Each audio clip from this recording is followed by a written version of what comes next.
Koparkhairane Bengali association शारदीय दुर्गोत्सव का 29वां वर्ष मना रहा है।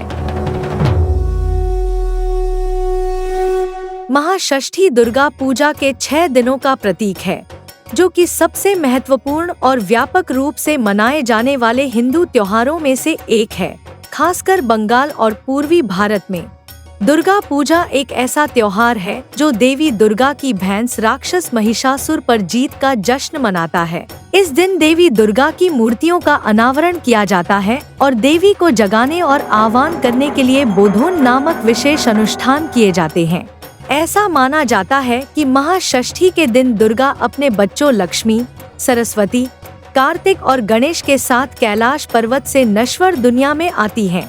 दुर्गा पूजा के 6 दिन देवी दुर्गा का स्वागत करने के लिए मनाए जाते हैं।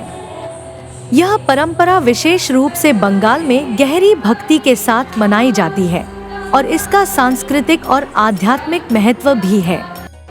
इस अनुष्ठान में देवी और उनके बच्चों का औपचारिक स्वागत किया जाता है जब वे त्योहार के लिए धरती पर आते हैं।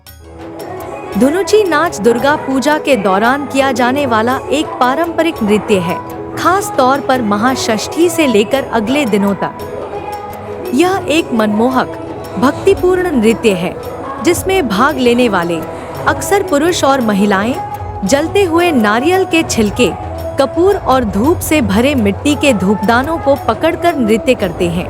यह अनुष्ठानिक नृत्य संध्या आरती के दौरान देवी दुर्गा की मूर्ति के सामने किया जाता है और यह दुर्गा पूजा उत्सव में एक जीवंत, आध्यात्मिक और नाटकीय स्पर्श जोड़ता है। ऐसा माना जाता है कि धुनुची से जलती धूप वातावरण को शुद्ध करती है, प्रतीकात्मक रूप से नकारात्मक ऊर्जा को दूर करती है और सकारात्मकता को आमंत्रित करती है। यह दुर्गा के आगमन और पूजा के लिए एक पवित्र माहौल तैयार करता है। महाषष्ठी पर मुख्य दुर्गा पूजा उत्सव के पहले दिन धुनुची नाच के माध्यम से यह सफाई देवी के लिए एक स्वागत योग्य वातावरण बनाती है।